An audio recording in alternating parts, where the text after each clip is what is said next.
Sincere salutations. Today we'll be learning how to change the hard drive on an Acer Aspire E15 laptop. Before we begin, I'd like to specify that this is a tutorial for the Acer Aspire E15 E575.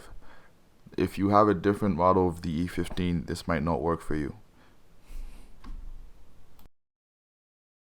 Acer has actually made this process extremely simple.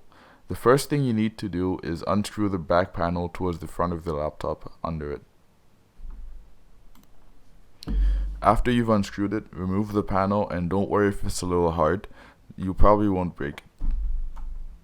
Now just insert your hard drive into the bay and make sure the shiny part is facing down most of the time.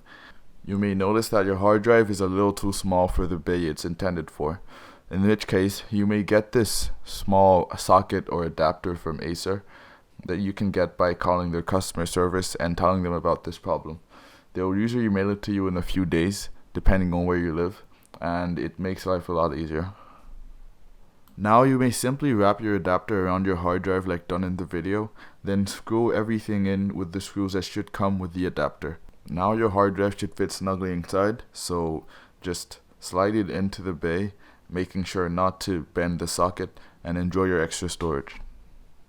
Thank you for watching my videos. Like if you liked it and subscribe if you want to. Have a nice day.